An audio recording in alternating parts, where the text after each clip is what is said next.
Well, how's it going, guys? And welcome back to my fourth video in the Jarred Up January collaboration. I am in a collaboration all month long with my friends here on YouTube who are also canning addicts. Paul, Mandy, Lisa, Angie, Tina.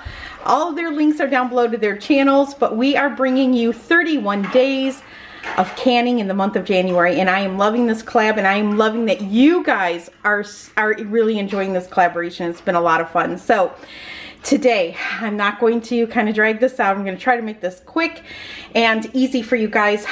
We are going to be canning black-eyed peas in ham stock. So for me, today is Saturday, and I am going to start making my ham stock. So I figured I would bring you along for every part of this. Okay, so I've got my big stock pot here in my sink. I think this is a 23-quart stock pot. I got it at Walmart. Actually, Matt bought it for me. And what I'm going to be adding to this, I'm just going to kind of show you as I throw it all in. One big stalk of celery. I've washed everything. I did take off the little stem part though, because I don't know, that kind of stuff weirds me out. So I like to really just kind of make sure everything is washed really well. And then I'm just going to kind of give this a little bit of a rough chop and just throw my celery right in, leaves and all, right into my stock pot. Now, I'm going to put this on my stove. I was going to make it in my Instant Pot, but the more I thought about it, the more I wanted to make a big pot of this. And then that way, I will use some of it for my black-eyed peas, and then if there's anything left, I will just can up the ham stock and I will use it for homemade split pea soup, ham pea soup. So that is in. Now let me go grab some onions, wash them up, and then we'll throw those in the pot. All right, so I gave my onions a nice wash. I include the peels. I do not, however, I chop off the ends. I don't know. I'm just a little weird that way, but I like the peels, especially since they're nice and clean and washed. They give a really pretty color to your stock. And then I will just take my onions and just chop them in half and throw them in the pot. And we'll just chop off the root. I don't know, I just feel like I can never get the root quite clean enough for my liking. So, but everything else can get just thrown in. Now this is a big guy, so I'm gonna quarter him. So we'll just throw those in. Now, what I'm also adding to this are ham hocks. I've got a nice big bag of smoked ham hocks from our farm-raised pig from the Suttons. So I'm going to throw in these ham hocks. Now these are frozen. They're frozen. I'll take a look at those. So I'm going to throw those in. I also am going to throw in a second bag. Now these are smoked. Okay, I'll throw those in. Okay, and now I'm going to turn on the cold water. Now my house has a whole house water filtration system on it. So I'm going to go ahead and just use my well water. And to this I'm going to be adding, because I don't have any carrots on hand, I need to go to the grocery store. So what I'm using is some home dehydrated carrots. These are organic, sweet baby carrots. I'm going to throw some of those in there. Then I'm also going to throw in some home dehydrated parsley. Then I'm also going to be adding some home dehydrated kale.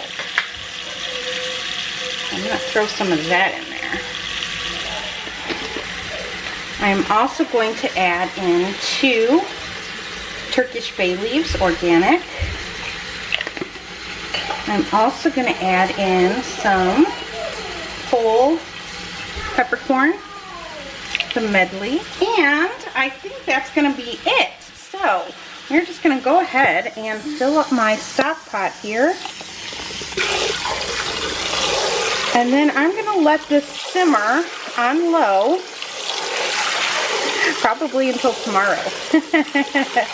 So it'll be a nice, long, slow cook on the back burner of my stove. And tomorrow I will bring you guys back and I will strain all of this and it should be beautiful and ready to go.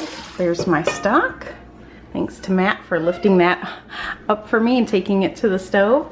So I'm going to go ahead and turn this on and bring this up to a simmer and just let it simmer on low and let it slow cook, and then we'll revisit it tomorrow. Well, for you it'll be 1 second. So, all right, see you tomorrow. All right, so happy Sunday.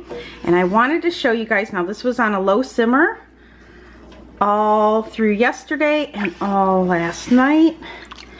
And I've let it cool now. I let it cool down this morning, so it won't. But I wanted to show you some of that that smoked ham hock in there. Oh, and those are my home dehydrated carrots that Matt said is fantastic, right? But there's some of that ham hock.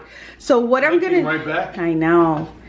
It's so good, you guys. It's so good, and the smokiness in this broth is amazing. So now, it smells like you were smoking hams last night. even Mason came upstairs from playing downstairs. He's like, "What is that smell? It smells delicious." Oh, nice. So there's a nice piece there for you. So what I'm gonna do is I'm gonna go ahead and I'm gonna strain this through a cheesecloth into a big pot. Okay, I'm going to take all of the parts out. What I'm going to do is I'm going to have Matt actually take out some of the meat in here, whatever we can save and use. And I'm going to put some of that meat in the jars with my black-eyed peas, which I have been soaking overnight. I was going to do the no soak method, but I figured, you know what, since I've got to make the stock anyway, I might as well soak the peas. And so I will show you over here. Those have been soaking. Really swelled up. Yeah, so now what you have to do is you have to rinse these really well, go through them. I found about 5 stones in them when I was going through them, are actually rock hard pebbles of mud. So what I'm going to do with these now is I'm going to strain them out. I'm going to rinse them really good, and then these will be ready to put in quart-sized jars. We're going to add the ham stock along with some pieces of ham hock in it. And we're going to can this up, and this is going to be fantastic to have on my pantry shelf. Any leftover broth, I'm going to go ahead and just can it on its own, because it'll be fantastic to use for split pea soup. So we are going to, I got a nice big stock pot of it. So it's absolutely delicious. You could just, you just want to drink it, right? So I've got my jars, my lids, my rings, and hot soapy water. I'm going to wash those up. You do not have to sterilize jars when you pressure can. I only sterilize when I water bath can, but I do always, either way, I always wash my jars with hot soapy water before a canning session. I've got my black-eyed peas that have been soaking overnight, rinse them with cool water, and those are ready to go. I do have some beautiful chunks of ham hock, which I'm going to also put in with my black-eyed peas. I've got some, this is my beautiful ham broth. What I did is I went ahead and I strained the big chunks out with a strainer, and then I went ahead and with a cheesecloth I strained it a second time. So if there's anything in here that might have gotten in here, like a little fleck of home dehydrated parsley or kale, I'm fine with that. But for the most part, this is absolutely clear and beautiful and ready to go. I do want to answer this one question though, because I've been getting it a lot, especially from some of the newer canners out there, about my water level inside my canner. My canner, I have an All-American 921, and in my manual it says to add 2 to 3 inches of water. So I have that pre-measured out on my little Pokey Joe here, and so you can see that my water level is 3 inches. That's what you do before you put your jars in. Now once my jars go in, and they're quart jars and they're filled with beans and they're filled with broth, this water level, just because science, with mass, the water level is going to rise. Many of you have asked me why my water level is so high when I'm pressure canning. That's why, because you measure your 2 to 3 inches before you put your jars in. And then, of course, once the jars are in, this water level will look like it, you know, it'll rise. It'll look like there's more water in here, but actually it's still 3 inches. So those are my water lines from using my canner so much and from well water. So I hope that answers that question. Okay, so I think I have you guys set up where you can see everything. Got my black-eyed peas nice and rinsed off with a 1 cup measuring spoon, because we're going to add a cup of black-eyed peas to our jar. Got my chunks of ham hock over here, my broth, my vinegar. My jars are behind me. My lids and rings are soaking in hot water, and we're ready to go. So go ahead and get a cup of black-eyed peas, and then I'm going to go ahead and add just a couple of chunks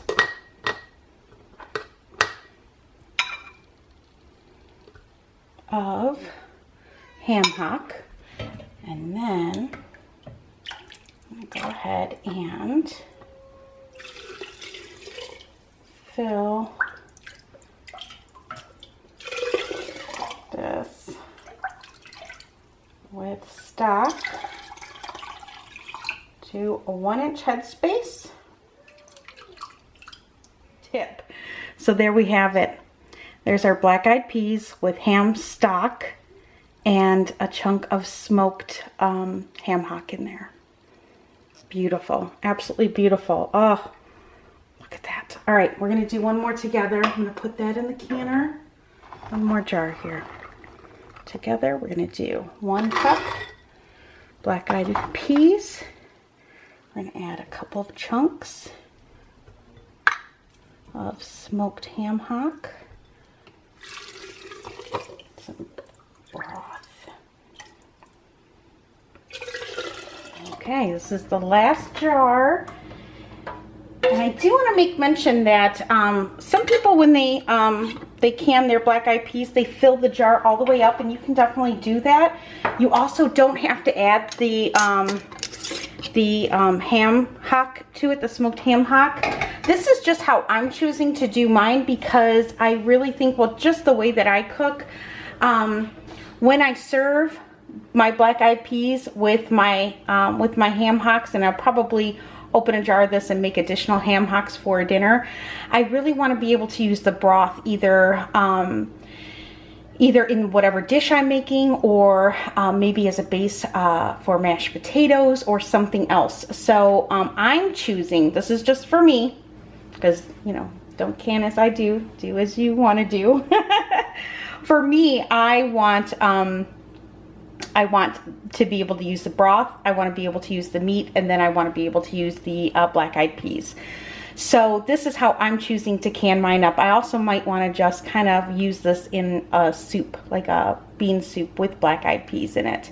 So because I have so many ideas in my mind of how to use this, this is how I'm choosing to can mine up. But you can yours any way that you want. In the canner this goes, but look at that. So beautiful. Okay, I'm so excited. I cannot wait to use this, but I wanted to show you too, inside my canner, you'll see that the water level rose, and that is just because we're putting so much volume in it. So, so that is natural and normal for all of you newbie canners out there. So, all right, we're gonna get my lid on here and get this baby turned on. My lid is locked down, so we're gonna go ahead and fire this up. And I always put it on like a medium high. All right, that's it. Once it starts steaming and venting, we're gonna vent this canner for 10 minutes. Once that 10 minutes is up, I'm gonna go ahead and put my weight on. And I can here in Michigan at 10 pounds of pressure. So I will put my weight on, I will bring it up to pressure to 240 degrees, a little bit over. My canner here at this house likes to sit at between 11 and 12 pounds of pressure. Once I bring it up to pressure and my weight starts to jiggle, I'll turn down the heat. I've got a kind of a sweet spot on my stove. I have it marked on my knob. I'll turn it down to my sweet spot. I'll watch it. You watch it the whole time it's canning. You never want to leave your canner. I always clean the house or go about my business. Today I will be straining more stock, and then we'll start the timing. Once it starts jiggling, I'll turn it down, get it to its sweet spot till it jiggles 1 to 4 times a minute.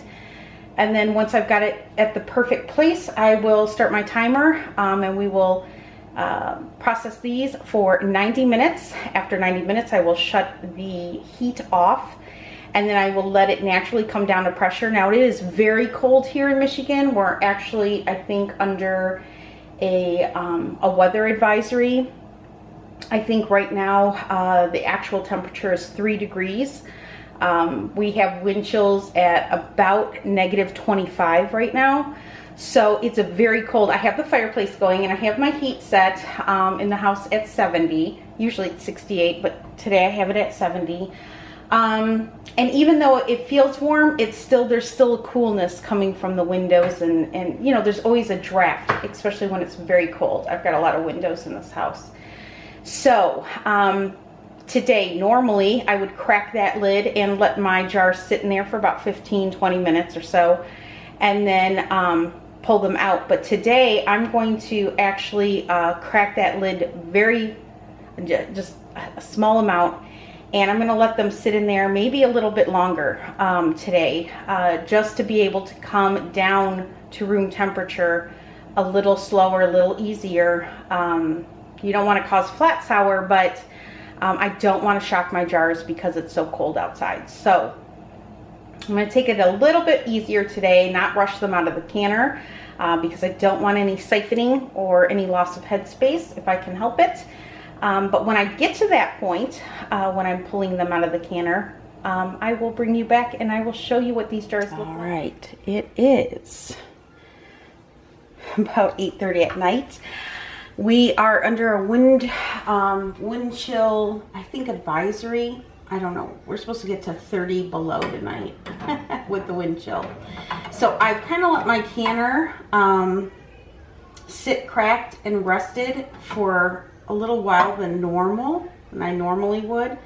That is because I really did not want any siphoning. I wanted to take it nice and easy, knowing that it's very cold in my house, even though we've got the fireplace and stuff going. Look at that. Beautiful. Should have added maybe a little bit more vinegar to my jars. I've got some white, a little bit of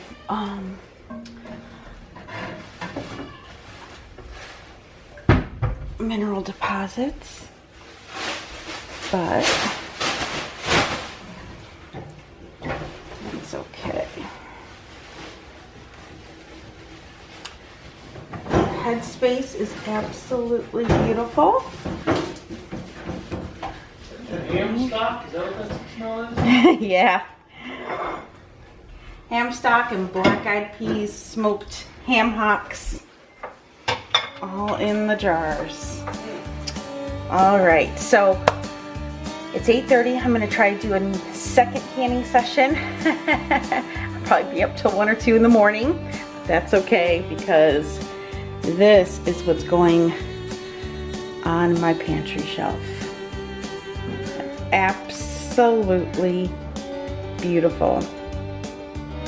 Headspace is perfect on all of them, and you can see the pieces of ham hock in there. Absolutely beautiful. So leaving some extra stock in the jars and not filling it all the way with the beans just gives me so many more options for recipes and soups and stews, and from gravies to to main courses. It's I'm really excited to use this. So I really am hoping you guys enjoyed this video, And coming along with me as I canned black-eyed peas, ham stock, and smoked ham hock. A little bit of smoked ham hock in there. This was a lot of fun, and I am so happy that so many of you are enjoying Jarred Up January. I'm having a blast doing this. I only have one more video left in the series. That'll come to you in another 6 days. And that is going to be a recipe. It's a jam recipe. It's going to be a raspberry pear jam that we are going to be using later on in the month of February for a jelly roll for Valentine's Day. So I'm super excited to make that. So I hope that I will see you guys back here on my channel in 6 days for that canning session. That'll be a water bath canning session. We're going to kind of end it the way we started it with the water bath canner. I hope you guys are really enjoying 31 days of canning. It's been an inspiration to me watching everybody else's videos. I have so many ideas, got a list I'm keeping now of all the things I want to can now come February, March. So, alright guys, I hope you had a great weekend, and I will be seeing you here back on the Kneady Homesteader channel in 6 days. Alright, have a great night.